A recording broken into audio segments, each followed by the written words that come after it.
alumbrando tus pasos con el doctor Francisco Infante.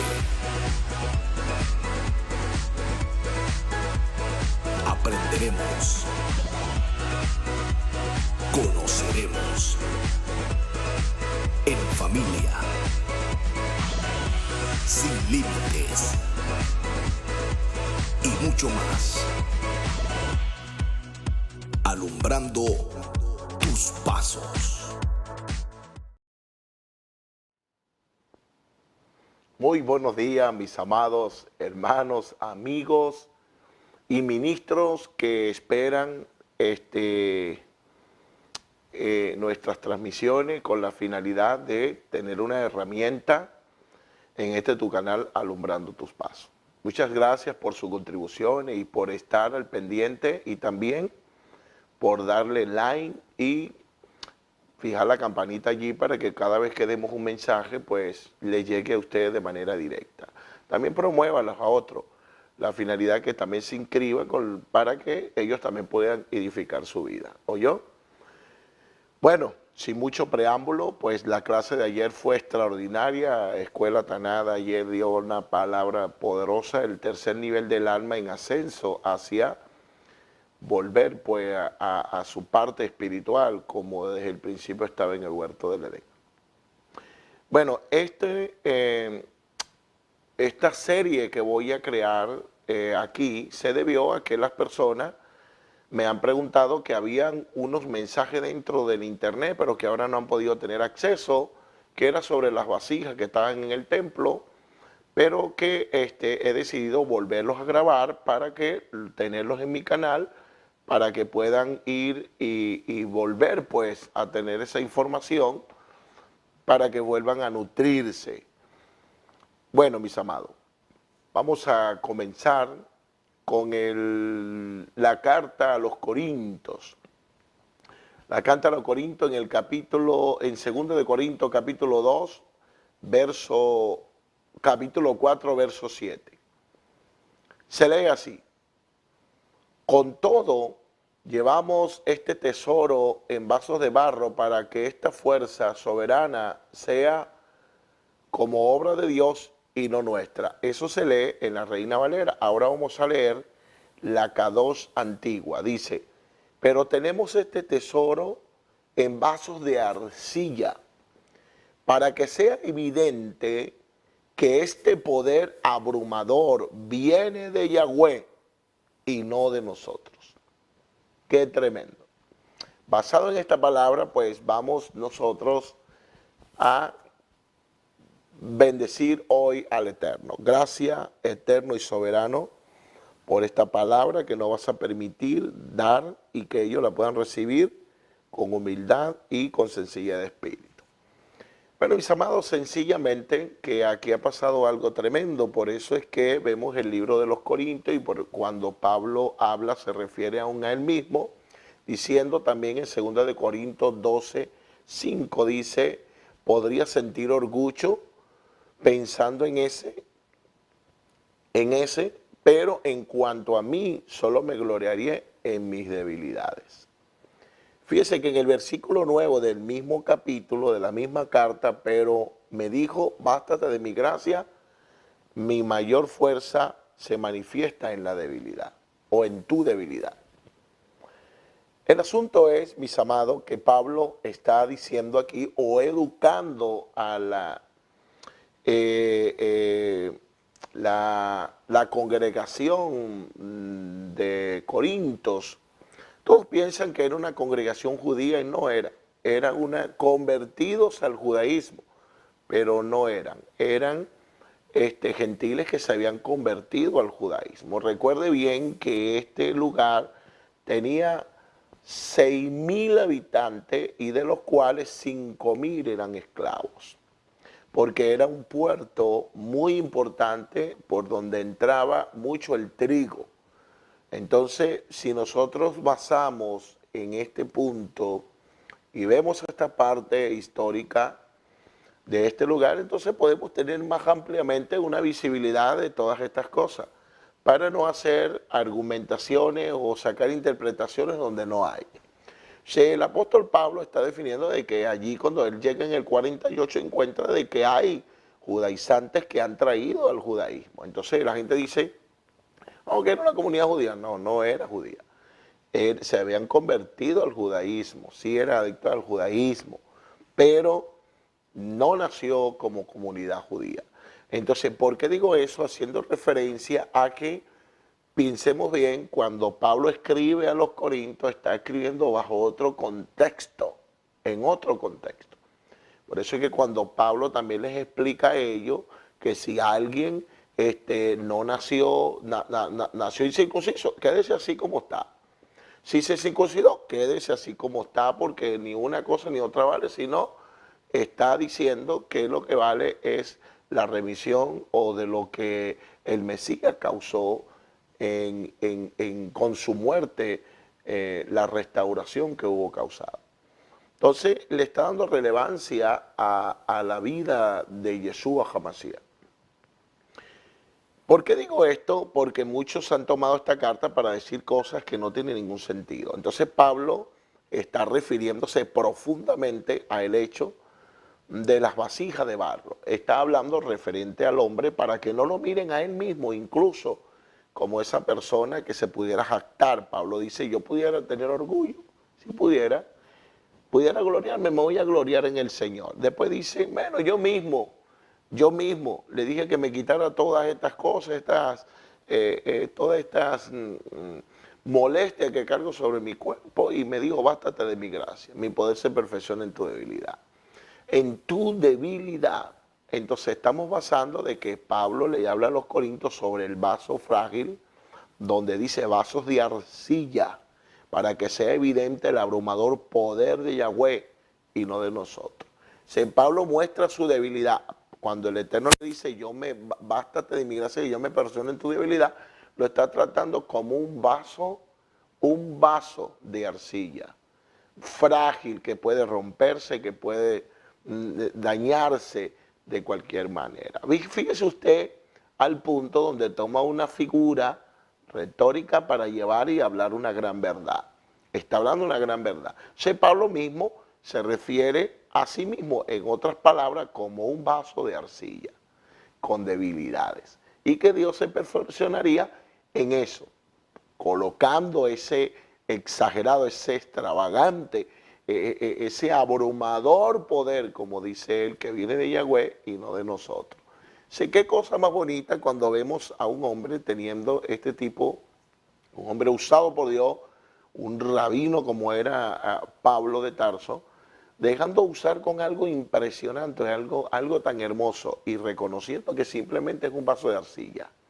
Eso nos da una gran enseñanza a nosotros y nos enseña enormemente cuál debe ser nuestra posición con respecto al grado de humildad, no creyéndonos como el burro dice. Hay una pequeña, ¿cómo se llama esto? Una anécdota que dice que cuando fueron y sacaron al burrito de por allá y lo montaron un hombre encima y aplaudían y tiraban de cosas, y el burro llegó y entró al establo y empezó a decir, wow, la gente me aplaudía, y le dijeron, no, burro, por favor, no era a ti, era el que iba sobre ti. Entonces pareciera como que no vaya a darse la circunstancia que nos tengan que llamar la atención para decirnos, pues, como esta pequeña anécdota del burro. No, somos vasos, dice Pablo aquí. Somos vasos frágiles, somos vasos de arcilla, y que el poder que colocan en nosotros no es de nosotros, sino del Eterno.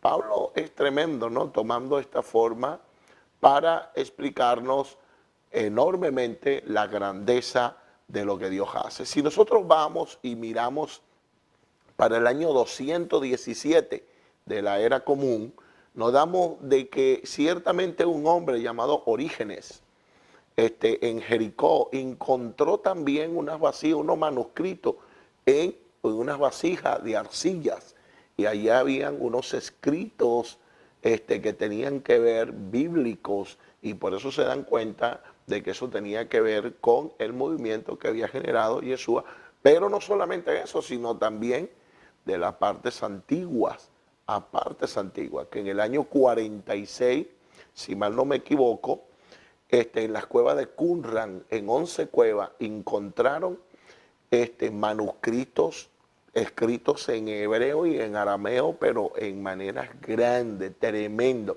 Y los manuscritos eran 200 copias. Y para ser cierto, incluso manuscritos allí que tenían orígenes enormes, hasta 250 años antes de Cristo, antes del Mesías. Entonces, cuando nos damos cuenta de que en qué lo consiguieron, en dónde los habían conseguido, metidos en vasijas de arcillas. Qué tremendo. En vasijas de arcilla estaban allí conservados estas copias del libro de Esther, del libro de Nehemías, completas de Isaías, completita, toda la edición completa de Isaías completa allí, y otros muchos libros, y otros muchos, sí, cada uno de ellos. Entonces vea usted cómo es tan tremendo y bendecido de que en vasos de arcillas, en vasijas de arcilla, estaban escondidos estos tesoros hermosos que para ahora, para nosotros, es una señal de bendición enorme y de instrucción, conocimiento tremendo. Entonces, cuando nosotros vamos allí, nos damos cuenta que estaban en vasijas de arcillas, en vasijas de arcilla.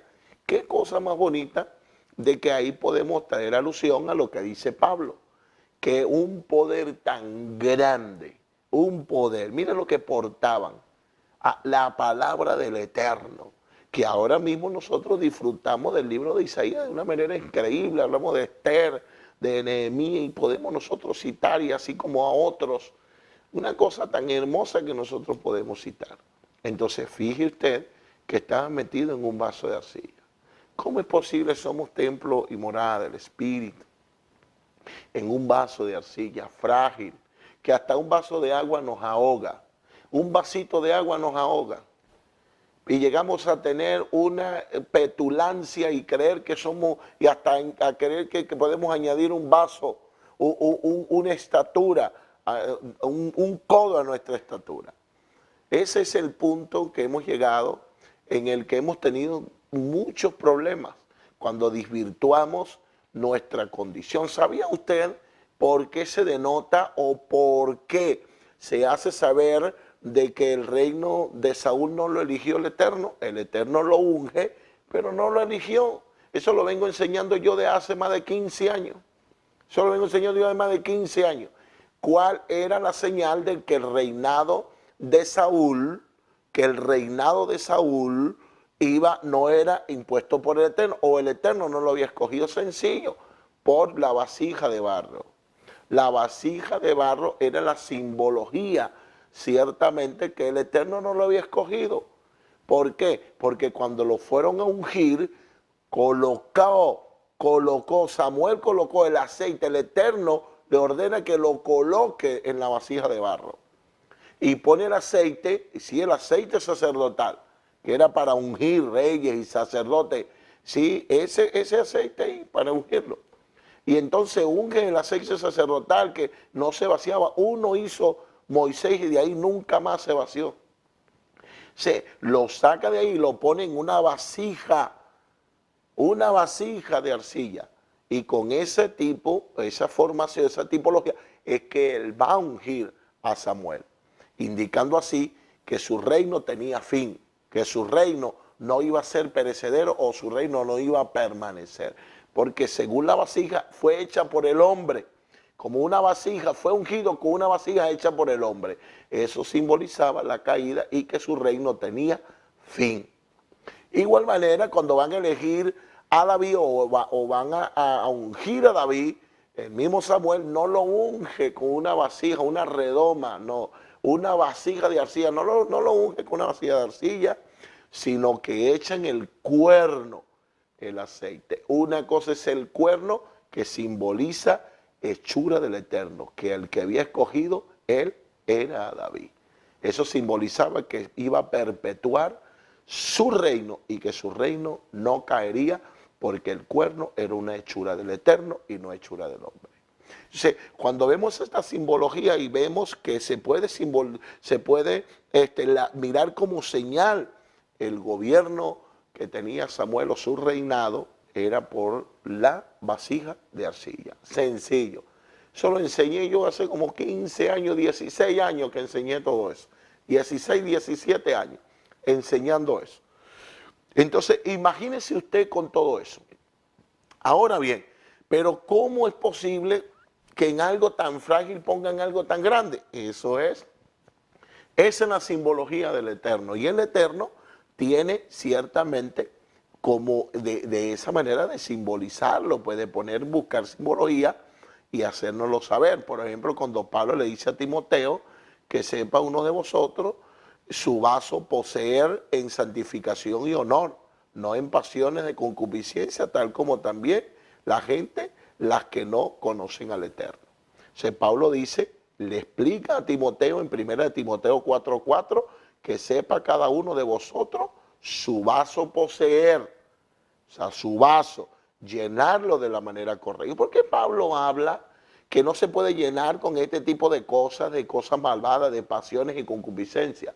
¿A qué se está refiriendo el apóstol Pablo, mis amados? Si ciertamente entonces vuelve y le vuelve a hablar en 2 de Timoteo 2:20, en una casa rica no hay solo vasijas de oro y de plata, sino también de madera y de barro. Unas son tratadas con mucho cuidado y las otras no. Si alguno pues trata de no cometer la falta de las que hablo, o sea, de las que acaba de mencionar, de tratar las vasijas de arcilla como nada, solamente las de oro son las que me gustan, las de plata, las de madera, pero las demás como que no me encantan. Y justamente en las de plata, en las de barro, es las que Dios usa, en la que la gente desecha. Entonces Pablo, como si alguno trata de cometer falta de las que ha hablado, de desechar esa vasija, será como vasija noble, será santo, útil al Eterno, apropiado para toda buena obra. ¡Wow! ¡Qué cosa más tremenda! El Eterno tiene la bendición de hablar y decir siempre de que Dios, el Eterno, usa lo más vil y menospreciado del mundo para avergonzar ¿a quién? Para avergonzar a los sabios, tratándonos como una vasija de arcilla, para avergonzar a los de oro, a los que se creen últimos, a los de plata. Hay gente, mis amados, que no hemos entendido el principio del reino, hablando de la fragilidad, no hablando de la humildad, pero también haciéndonos ver lo frágiles que somos y que dependemos del Eterno. La gracia que nosotros podamos tener, la tiene por parte de la gracia del Eterno, mis amados. Pablo dijo, si yo me voy a gloriar, lo voy a hacer en el Eterno. Digo, wow, yo pudiera gloriarme, pero no lo haré. Y si me voy a gloriar, pero me voy a gloriar en Yeshua. Me voy a gloriar en Él. ¿Por qué? Porque ciertamente, mis amados, toda la gloria es para Él. Toda la gloria. No lo hemos escuchado cuando habló y dijeron los ancianos, cuando dijeron, y al Cordero sea la gloria, sea la honra, sea la alabanza. Y empezaron, pero hasta entonces el Eterno no había dicho nada. Pero de repente el Eterno alza su voz y se escucha como trueno y dice, y al Cordero sea la que, sea la gloria, la alabanza por los siglos de los siglos para gloria del Dios Padre. Aludiendo que a Él le pertenece eso, mis amados, no a nosotros. Porque nosotros tenemos tendencia a querernos autosuficientes y a jactarnos del esplendor y todas esas cosas, haciéndole creer a la gente que somos sobrenaturales. Eso es mentira, mi amado. Eso es mentira, no crea. Ningún ministro es sobrenatural, ningún ministro vive en esa situación. Olvídese de eso. Aquí el que hace cosas sobrenaturales es Dios. Que seamos un vaso que portemos palabras sobrenaturales o que lleguemos a aportar milagros entre eso. Mi amado, eso es Dios, no nosotros. Somos una vasija de arcilla. Y ese es el problema que no hemos comprendido. Pablo dice, somos una vasija de arcilla. Eso es lo que Pablo dice. Y después incluso le dice a Timoteo en el capítulo 2, 20, verso capítulo 2, verso 20 y 21 de segunda de Timoteo, le dice, pero en una casa grande no solamente hay utensilios de oro y de plata, sino también de madera y de barro, y unos son para usos honrosos y para usos, otros para usos viles. Sé cómo Pablo se atreve y entonces a decir todas estas cosas. Que ciertamente, ¿por qué nosotros desechamos a uno creyéndonos? Hay gente que cree que es un utensilio o que es una vasija de oro. No, yo soy una vasija de oro, ¿qué va?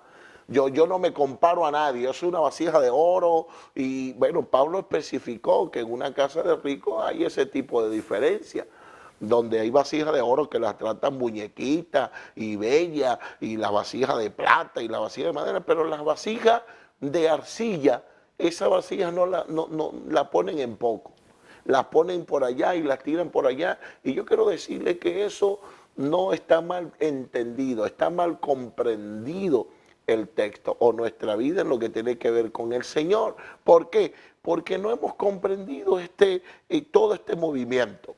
Cuando Pablo habla y entonces él no dijo yo soy una vasija de oro, él dijo yo soy una vasija de arcilla, dijo Pablo. Soy una vasija de arcilla. Y cuando el Eterno me habló y me ministró, que yo le dije que me quitara todas estas cosas para poderle servir mejor, él me dijo, bástate de mi gracia, que mi poder se perfecciona en tu debilidad. En otras palabras, en tu vasija de arcilla, en tu debilidad. Lo está tratando como una vasija de arcilla. Entonces, ¿qué concepto mayor nosotros tenemos? Y por eso es que no hacemos la labor que nos corresponde. Por eso Pablo le está haciendo énfasis claro allí a Timoteo cuando le dice, pero en una casa grande no hay solamente utensilios o vasijas de oro y de plata, no hay, sino también de madera y de barro. Unos son para usos honrosos y otros son para usos viles. Qué cosa bien extraña y bien difícil de comprender. Es porque no conocemos la cultura y es la evidencia de por eso es que le damos la aplicación incorrecta muchas veces. Y la gente pues no comprende ciertamente esta utilidad que se le da a cada una de las vasijas. Habían vasos de honra, vasos de misericordia, vasos escogidos, vasos limpios, vasos quebrantados o vasos quebrados, vasos de usos viles y vasos de ira. Esto era lo que había. Entonces cada uno de estos tenía ciertamente una utilidad en una casa o dentro del templo. Dentro del templo. Por esa causa vamos a tratar ahora una palabra que antes de ir, vamos a tratar un contexto. Escúcheme bien, estamos hablando de que los vasos lo hace un alfarero, obviamente. El vaso lo hace un alfarero. El alfarero debe ser piadoso. Cuando hablo de piadoso es cumplidor de la Torah, cumplidor de la ley, porque él tenía que impernar la víbora que estaba en el espiritual, la impernaba en la vasija, para que la vasija cumpliera una función específica dependiendo para la cual lo había creado. Ninguna vasija podía ocupar el lugar de la otra, cada vasija tenía un lugar específico que tenía que cumplir y sobre todo en el templo, en los tiempos de la fiesta de los tabernáculos, el tiempo de Sukkot, el Pesach y todas estas pues fiestas que se hacían justamente en el templo de Jerusalén. Entonces ahí se colocaban enormes vasijas. Pero si vemos un contexto también en Isaías 43:1, cuando Dios dice, ahora así dice Elohim, creador tuyo, oh Jacob, formador. Esta palabra formador, escúcheme bien, se deriva de la palabra vallicer. Vallicer. Cuando el Eterno dice en Génesis, esa palabra la podemos encontrar por primera vez en Génesis, que dice vallicer Adonai Elohenu Hadamash. Dice Afarmin Hadamash. O sea, y formó Adonai Elohim al hombre del polvo de la tierra. Lo formó como el alfarero. Eso es un vallicer, un alfarero que le da forma al barro. Y dice, y tomó al hombre, sí, del polvo de la tierra y lo formó. Vallicer lo formó. Entonces cuando usted va a ese punto, del Vallicer es formar, un alfarero dándole forma al barro.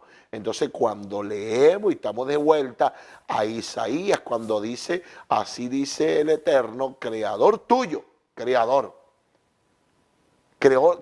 tuyo Jacob y formador tuyo Israel. O sea, a Jacob lo creó, pero a Israel le dio forma, como la arcilla, como la vasija de la arcilla. Él dice que del mismo barro toma, ¿sí? Para hacer una vasija nueva. Eso le dijo a Jeremías, ¿sí? Jeremías le dijo, y tomo de la misma arcilla, tomo y hago una vasija nueva. Entonces, está de Jacob, que había sido creado, forma a Israel. Forma a Israel. Entonces, quiero que sepa que esta palabra formar es alfarero.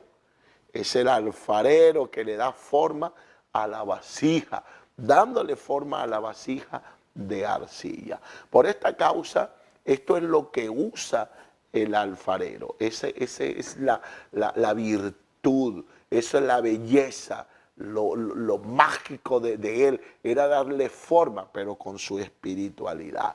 La espiritualidad, cumplidor de la ley. No, un alfarero, no voy a ir a la casa de cualquier alfarero. No, mi hermano, eso no es así. Eso no es correcto. Eso no es correcto. Jamás un yehudí podía tomar agua de un vaso que no fuera de un vaso de honra, hecho por un alfarero piadoso y misericordioso. Porque los alfareros eran chequeados. Eran chequeados de que vivieran una vida honrosa, una vida correcta. ¿Por qué? Porque las vasijas cumplían una función específica divina del Eterno y sobre todo, como les dije antes, en el templo del Eterno, allí en el Mishkan Kadosh. Entonces, ¿qué significa esto? De que ciertamente cuando una vasija era elaborada para una función específica, y ahí es donde está, como le dije antes, ningún yehudí tomaba agua de un vaso que no fuera un vaso de honra que el alfarero había esculpido con sus manos. Un vaso de arcilla, pero que era donde él consumía el agua. ¿El qué? El hidro. ¿Sabía usted que el agua, la palabra agua es afiliada a la Torá? Dice que cuando se habla de agua, se habla de la Torá, se habla de la palabra del Eterno. Dice que la palabra del Eterno es como el agua. Por eso cuando lo saca de Egipto al desierto, les da la Torá. Por eso dice que es agua en el desierto. Por eso es que los lleva al desierto para simbolizar, es la simbología de él, para hacerles saber que es el agua en el desierto. Entonces, cuando se habla de agua, en lo que tiene que ver en la Torá, en la Tanakh y en el Brit Hadash, que es el nuevo pacto, se habla es de la palabra del Eterno, la que da vida, mi amado. Entonces, el agua es simbolizada hacia eso. Entonces, ¿qué significa esto? Sencillamente una cosa.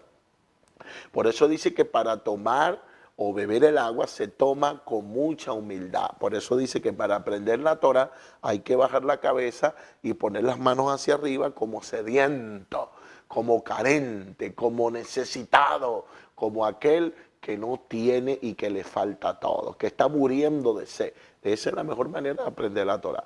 Entonces, fíjese usted aquí que lo estoy disfrutando, espero que usted también lo disfrute.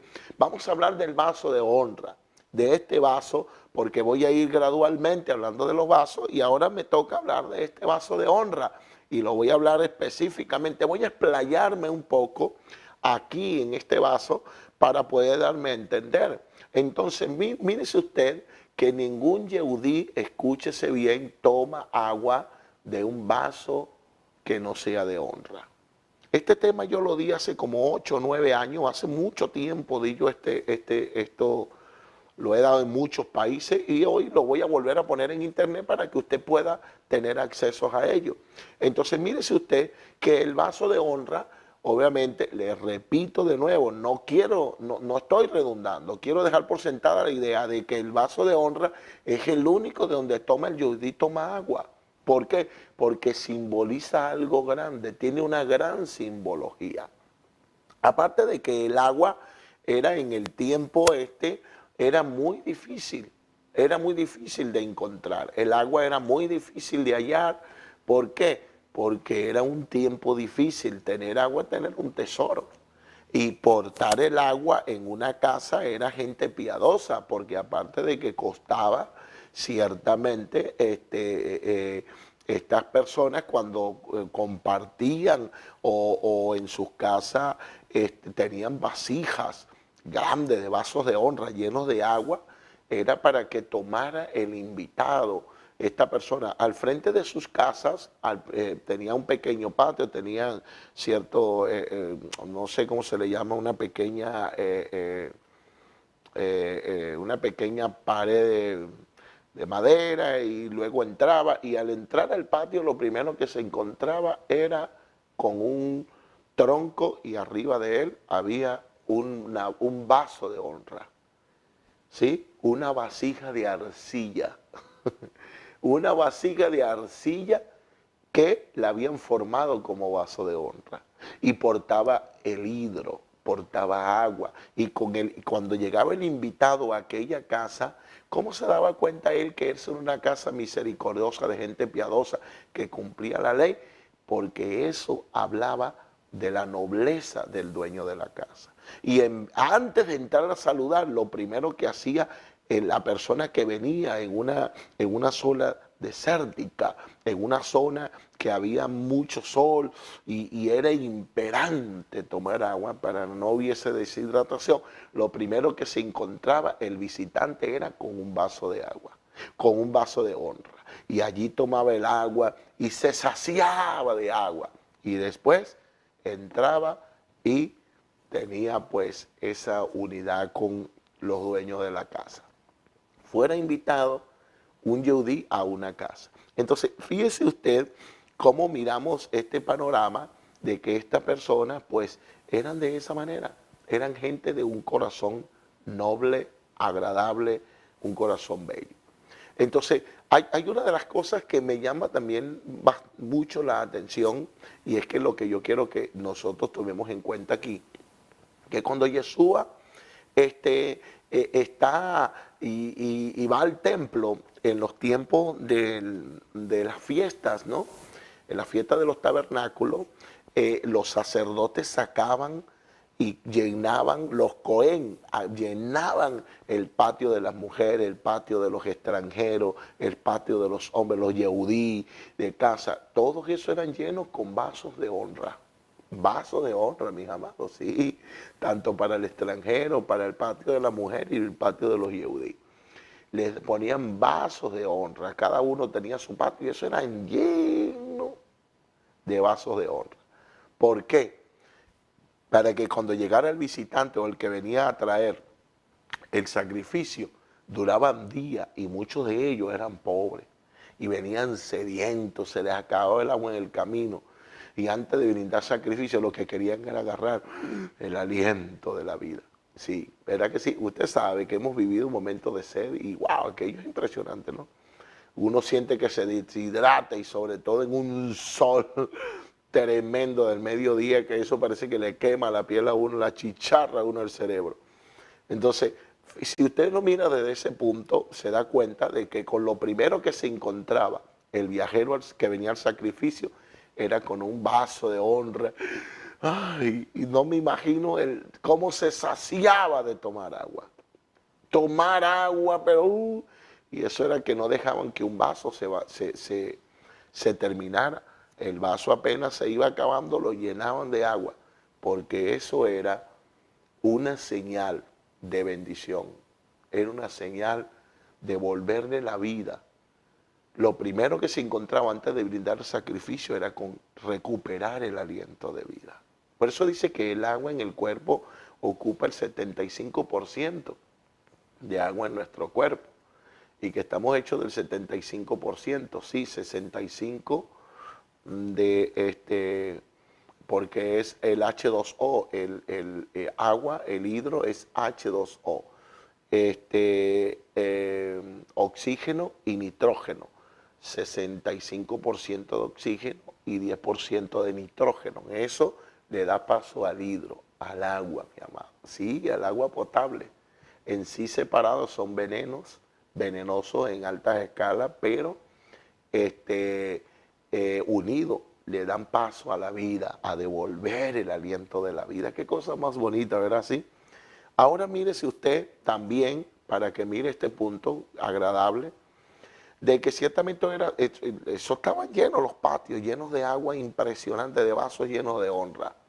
Pero los animales traían mucho excremento, sí, traían mucha la bosta, el animal y defecaba, y entonces la suciedad era enorme, aparte de lo que el escupir de la gente. Más adelante vamos a hablar de esas vasijas que estaban también en el templo, pero ahora nos estamos enfocando justamente en esta vasija que es el vaso de honra, que es la vasija de arcilla esculpida con vaso de honra. Y ese era el propósito de portar el agua, de portar el aliento de la vida, el sediento que venía cansado, agotado, que no sabía, wow, y lo primero, hay gente que me ha dicho, wow, cuando uno está sediento, ¿qué es lo primero que uno no quiere? Un bistec, uno no quiere un tibón, uno no quiere un pedazo de muslo de pollo. No, mi amado, uno quiere un vaso de agua. ¿Por qué? Porque es lo que pide el cuerpo para hidratarse, para volver a hidratarse otra vez, recuperarse. Entonces, a eso se le conoce en hebreo como el aliento, devolver el aliento. Entonces, tener un vaso de honra era devolver el aliento a aquel que lo había perdido. Entonces, si lo vemos la simbología del vaso y lo que porta es para devolver vida, es para devolver el aliento que aquella persona lo ha perdido. Mírese usted la simbología y hacia dónde vamos. Entonces, pero también servía para dar aliento, para dar devolver pues eso que esa persona había perdido. Pero también, también vamos a ver ahora una función también que tenía, ¿no? No servía solamente para devolver el aliento, sino también servía como limpieza, también servía como depurador. El agua que portaba devolvía el aliento, pero también depuraba, también limpiaba. Entonces, ¿a qué me refiero? Ciertamente, para esto vamos a ir a los tiempos de Yeshua, en Juan, el capítulo 7. En el capítulo 7, para ser específico, del Evangelio de Yohanan, ¿sí? O de Juan. Entonces podemos identificar sencillamente que allí está plasmado para mirar la otra función. Ellos llegaron a presentar sacrificio, pero también recuperaban en aliento. Ahora vamos a ver la otra función del agua, pero eso tiene que ver con Yeshua HaMashiach. Cuando sus hermanos le dicen, ¿por qué no suben a la fiesta? Ya están terminando la fiesta. Ya las fiestas están terminando. ¿Por qué no subes y predicas abiertamente? ¿Por qué no vas y predicas abiertamente? Porque lo estás haciendo oculto. O sea, lo estaban llamando mentiroso. ¿Por qué? Porque quien predica oculto lo que predica es mentira, porque no hay nadie quien lo confronte. Porque si es verdad lo que predica, predica abiertamente. ¿Por qué? Porque es una cultura donde saben y conocen mucho lo que Yeshua iba a hablar. Ciertamente, si era mentira, si iban a levantar el grupo rabínico, que habían dos escuelas, la de Chamay, mi amado, eso era tremendo, y la de Gilel. La de Chamay era la escuela de los fariseos, que era estricta, y la escuela de Gilel, que era la escuela de los saduceos, que era más noble, pero sin embargo eran escuelas renombradas y de un poder tremendo. Entonces fíjese usted que en esta encrucijada ponen a Yeshua, y Yeshua le dice, aún no es mi tiempo. Aún no es mi tiempo. Si es verdad lo que yo digo, y porque es verdad lo que yo ministro y lo que yo hablo, no voy a subir todavía porque aún no es mi tiempo. Entonces, fíjese usted que ahora él espera el último día, mi amado. ¿Y por qué espera el último día de la fiesta? Porque en ese último día acontecía algo muy peculiar, que cuando ya se daban de que las fiestas habían terminado, la gente podía seguir brindando sacrificios, pero solemnemente le daban culminación a la fiesta allí del tabernáculo. Ya terminaron la fiesta, aunque pueden seguir brindando sacrificios, pero este tiempo se terminó.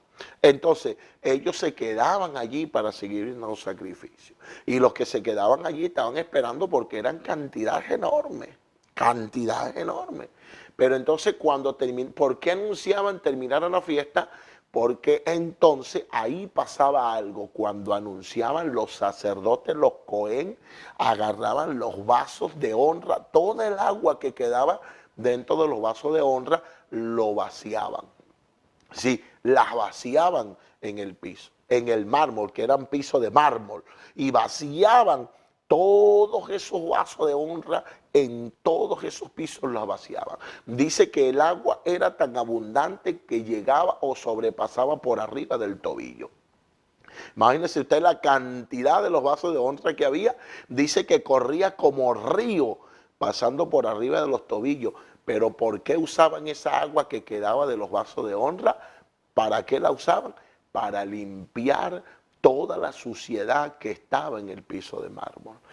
Por eso le explico que no solamente portaba, el vaso de honra portaba agua, no solamente para devolver el aliento, sino también para limpiar. Servía como limpieza, como depurador. Y cuando ya los vasos de honra lo usaron para limpiar el piso, para limpiar el excremento, todo eso, suciedad que había quedado, entonces en ese preciso momento se levanta Yeshua, que ya no hay vaso de honra, que ya no hay agua, que ya la derramaron en el suelo, que estaba limpiando. Se levanta Yeshua HaMashiach y dice: el que tenga sed, venga en pos de mí y beba, y de su interior correrán ríos de agua viva. O sea, Yeshua HaMashiach está diciendo: yo soy un vaso de honra que porto pero yo no porto hidro, yo no porto el H2O, yo porto udor. La palabra udor significa agua de vida, significa agua de vida. Lo que le dije, que es simbolizada en la Torah, su palabra, la que yo porto es el Espíritu del Eterno, el Ruach HaKodesh, que cuando usted crea en mí, tome de esa agua, no tendrá sed jamás. Fue tan contundente ese momento que por masas vinieron a Yeshua, vinieron al Eterno a través de la predicación de Yeshua. ¿Por qué? Porque justamente llegó en el momento, qué oportuno, tengo sed y vienes a decirme que eres un vaso de honra, que portas un agua, que cuando la tomas de tu cuerpo corren ríos de agua viva. Eso es tan sencillo que también lo hizo ver. Me es necesario ir a Samaria, me es necesario ir a Samaria, me es necesario ir a Samaria. Oye, pero ¿cuál necesidad de ir a Samaria si no hay ningún yehudí que quiera ir para Samaria? No hay ningún yehudí que quiera ir a Samaria, pero yo quiero ir a Samaria. ¿Por qué me es necesario ir a Samaria? ¿Por qué le era necesario ir a Samaria? Porque eso era lo que tenía el vaso. Él quería hacerlo, él quería ir, él quería suministrar el agua de vida, porque hay una mujer allí que va al mediodía. ¿Qué mujer va al mediodía, por favor, mis amados? ¿Qué mujer va al mediodía a buscar agua cuando las doncellas buscan agua al nacer el sol y al rayar, a terminar la noche, que para nosotros a las 6 de la mañana, pero es la hora primera judía, ahí buscaban agua las doncellas, y cuando caía el sol, la caída del sol, donde ya no hay sol, iban a buscar. Esas eran las 2 horas donde las doncellas tenían el trabajo de buscar agua. ¿Y por qué ella no va, sino que va al mediodía cuando el sol está radiante, donde no juegue, quema el cerebro? ¿Por qué va a buscar agua? Porque ella es antisocial, ella no tiene una vida sociable, no tiene una vida de sociedad, y la vida que ella tiene es antisocial. Ella es una mujer fracasada, que ha fracasado enormemente en la sociedad y está separada de la sociedad. Esta mujer no tiene, pero solamente tiene una esperanza, solamente tiene una fe, que leyó algo y basado en eso es que tiene la esperanza que un día. ¿Y a dónde iba? A botar sus frustraciones en el pozo de Jacob. ¿Por qué? Porque el pozo de Jacob no era cualquiera. El pozo de Jacob tenía, dice que el agua que salía del pozo de Jacob tenía hasta allá hielito. O sea que era un pozo especial de que Jacob les había dejado a ellos. Y esa era la fuente donde ella iba, porque tomar agua del pozo de Jacob era un deleite. Entonces ahí es donde ella iba para botar sus penurias, para botar todas esas frustraciones que tenía, ese abandono de la sociedad, esa confusión que ella tenía. Ella estaba confusa. Tenía una confusión, y la confusión que ella tenía, no sé qué hacer, no sé a dónde voy, no sé qué voy a hacer, qué hago, qué cosa más tremenda. Y entonces Yeshua dijo, yo tengo que ir a ese lugar porque hay una mujer que está confundida. Yeshua dice que él es el vaso de honra que porta ¿qué? Que porta el udor, el agua de vida, el Ruach HaKodesh, mis amados, que el que toma no tiene sed jamás y que corren por su cuerpo como ríos de agua viva. Por eso cuando llega al pozo, la mujer, él ya está esperándole en el pozo. ¡Aleluya! Ahí está el vaso de honra. Alabado sea el Eterno. El vaso de honra está ahí, mis amados. El vaso de honra está ahí esperándola, y cuando ella llega se le queda mirando y él también, y le dice, dame de beber. Y la mujer salta de una vez. ¿Con qué? Salta con una palabra de odio, que era un odio que había perpetuado durante más de 500 años, porque ellos habían sido desheredados y por las múltiples que ellos se mezclaron y hicieron tanto paganismo que fueron desechados y no heredaron, porque ellos eran judíos, pero los quitaron por esa mezclatura que ellos tenían. Entonces, ¿qué pasa? Que ella le manifiesta, le dice, ¿cómo tú me pides a mí de beber si tú eres judío? Pero si le que estás pidiendo es agua, ¿qué tiene que ver con pedirme agua? ¿Por qué? Porque eso era una simbología. Darle de beber a alguien también. Mire todo lo que tiene que ver con cultura. Así que aprenda bien. Mire lo que dice. Él le dice, dame de beber. Lo que pasa que también en la cultura hebraica, cuando se daba la tarde y ya caía la tarde, y entonces los extranjeros se iban a las plazas, porque era una cultura que donde ellos saben que se practica la ley del hospedaje, los dueños de las casas, que eran gente piadosa, salían a las plazas a ver a quién le daban o a quién hacían misericordia dándole, cumpliendo con la ley del hospedaje, para darle hospedaje, y llevaban el vaso de honra, llevaban el vaso, y cuando iban al lugar le daban el vaso de honra a la persona, que simbolizaba no el agua, no era, sino el simbolismo que tenía que darle de tomar agua del vaso de honra a alguien, era que mostrarle su amistad, era una simbología de la amistad. Yo te ofrezco mi amistad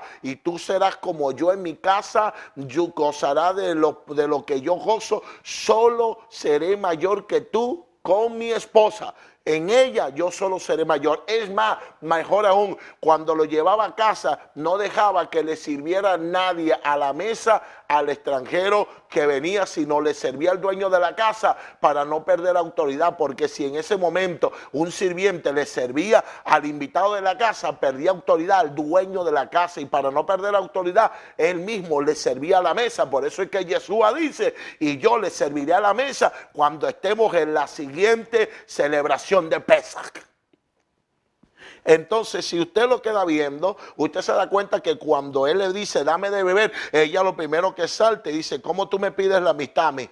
¿Cómo tú me estás pidiendo que seamos amigos? ¿Cómo que tú me estás pidiendo que seamos amigos? Por esa causa es que ella se sobresalta y pega el salto y le dice, wow, pero ¿cómo es que tú me pides a mí que seamos amigos? Si durante más de 500 años nosotros hemos sido enemigos, ¿y cómo es que vienes tú a pedirme la amistad y quieres ser mi amiga cuando los judíos pasan por el estrecho más largo para no pasar por el estrecho más cerca, porque no quieren tener ni siquiera acercamiento con nosotros, y vienes a pedirme mi amistad? Dame tu amistad. En otras palabras, no le estaba pidiendo agua, le estaba diciendo dame tu amistad. Y entonces se da el diálogo y comienzan a dialogar. Sí, pero entonces tú eres mayor que nuestro padre Jacob, que no es esposo. Y entonces él comienza a hablarle y le dice, pero si tú supieras quién te pide de beber, tú le darías. ¿Por qué? Porque quien te pide de beber es un vaso de honra que porta un agua que quien la bebe no tendrá sed jamás.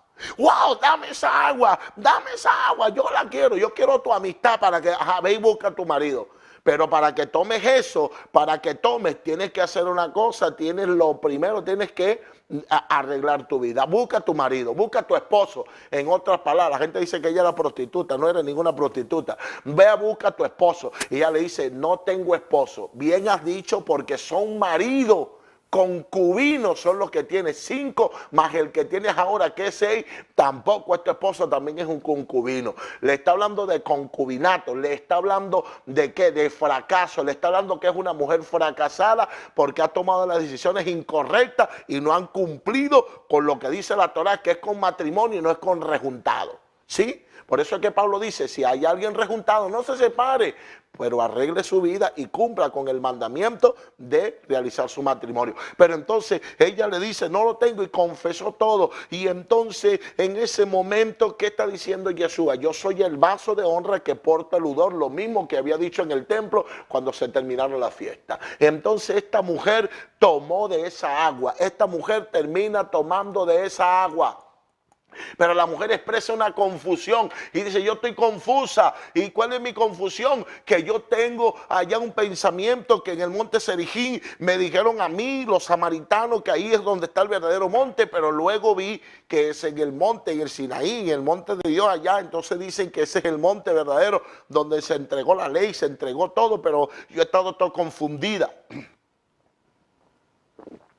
Pero en medio de todo esto yo leí un pasaje que dice que un día ha de venir el Mesías, ha de venir el Mesías Ben David, y cuando Él venga, Él nos declarará todas las cosas. En otras palabras, ese vaso de honra traerá un agua que va a traer lucidez, que va a quitar la confusión, que va a separar los pensamientos con una espada más cortante que una espada de doble filo, que va a separar los pensamientos, va a separarlo todo, y sin lugar a duda nos va a dejar las cosas bien claritas y nos va a explicar todo esto. Y le dijo, mujer, eres bienaventurada porque al que tú estás esperando llegó, al que tú estás esperando, con Él estás hablando, con Él está, de esta agua es que estás tomando. ¿Sabe qué es lo glorioso? Que una vez que esta mujer tomó de este vaso de honra, tomó de esta agua udor, salió ya no confusa. Una mujer abandonada, una mujer vacía, se convierte en una predicadora que luego va y le predica a toda una nación y se convierte. ¿Qué quiero decirle con para este tiempo? Que este vaso de honra responsablemente para este tiempo de igual manera tiene la responsabilidad de portar ese udor, no de portar filosofía hueca, no de portar una revelación humana, no reportar la ciencia del bien y del mal y reportar interpretaciones privadas. No, tiene la responsabilidad de portar el Ruach HaKodesh, en conocimiento, el Ruach HaKodesh en sabiduría, el Ruach HaKodesh en los diferentes donde se transmite, pero es el mismo Espíritu. Tiene la responsabilidad de buscar. Si es un vaso de honra, tiene que portar el Espíritu del Eterno para que vaya para que vaya a quitar la confusión, para que vaya a separar los pensamientos, para que traiga restauración, para que traiga edificación, bendición, no para que vaya a confundir a la gente, no para que se ande tirando por el internet peleándose con los demás y dándose ínfola de grandeza. No, para eso no es el udor, no es el vaso de honra, es un vaso que lleva bendición a aquellos que la necesitan. El vaso de honra está en el lugar perfecto, en el lugar exacto para dar una palabra de poder, para dar una palabra sobre los matrimonios, para dar una palabra a aquel que está caído, a aquel que está vencido. Para eso es el vaso de honra, portando una palabra de restauración y edificación, estando en el momento necesario. Él llegó allí porque esa mujer estaba confundida, y como buen vaso de honra, portando el udor, va a quitarle esa confusión, porque dentro de ella había una fe, había una esperanza de que un día vería el Mesías. Hay gente allá afuera dentro de las congregaciones que tienen el deseo y están confundidos. Gente que me han llamado, yo estoy confundido con este ministro, yo me congrego aquí, pero un día dicen una cosa, un día dicen otra. ¿Qué me dice usted, doctor Infante? ¿Qué puede decirme? Mi hermano, ¿qué puedo decirle? Le digo yo, si usted ve que está en peligro, corra, huya, porque hay gente que está tomando agua del caño, agua de cañería es lo que están tomando, agua sucia es lo que están tomando, de un montón de loquera y cosas locas. No, Dios no es eso. Cuando Dios suministra un agua, suministra una agua viva, una agua de poder, un agua de restauración. Cuando Dios habla a través de un vaso de honra, no confunde, no confunde, trae lucidez, trae claridad a los pensamientos, trae claridad. Cuando escuchó Zaqueo, escucha el vaso de honra hablando del agua viva que portaba, se subió a un sicomoro, el deseo de cambiar, y devolvió todo, que hizo una transformación en su vida. Cuando Bartimeo el ciego escucha el vaso de honra con el udor, sacó y tiró la capa, lo único que tenía, y salió corriendo, y ahora camina en el camino con él. También vemos a Jairo, que botó todo y se inclinó. Mi Señor, ayúdenme. ¿Por qué? Pero también vemos uno que venía de noche y vino ahí, y Nicodemo, y no hay nadie que pueda tener una palabra así. No hay ningún vaso que pueda tener una palabra así si no ha venido del Eterno. ¿Y qué hizo? Le llamó la atención cuando hablaba. Había restauración, edificación, las masas cambiaban. Sí, ciertamente el que porta el vaso, que porta un vaso, una palabra de poder, lo persiguen. ¿Son quienes? Lo persiguen los fariseos, los estudiosos, buscando de destruirlo. El que no comprende, no, sí comprende, el envidioso, el que no tiene esa potestad. ¿Pero por qué? Porque porta agua maligna, porta agua amarga.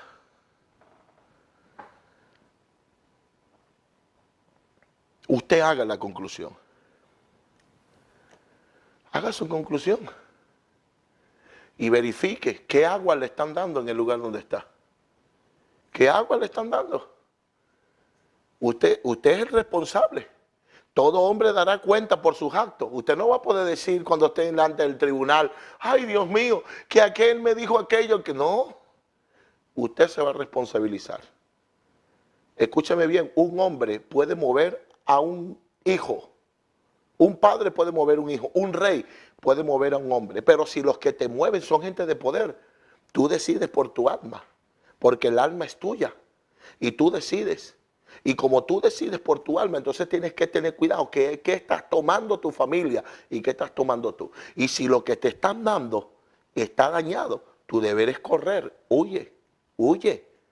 Porque huye por tu alma. Porque quien va a dar, quien va a rendir cuenta por tu alma eres tú. No te has atado a sentimientos, no te has atado a nada. ¿Por qué? Porque debes huir cuando algo pone en riesgo lo que estás tomando.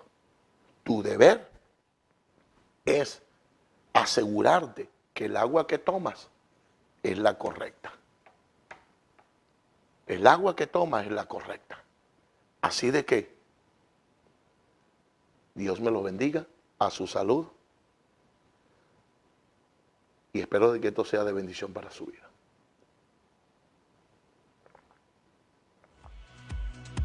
Alumbrando tus pasos.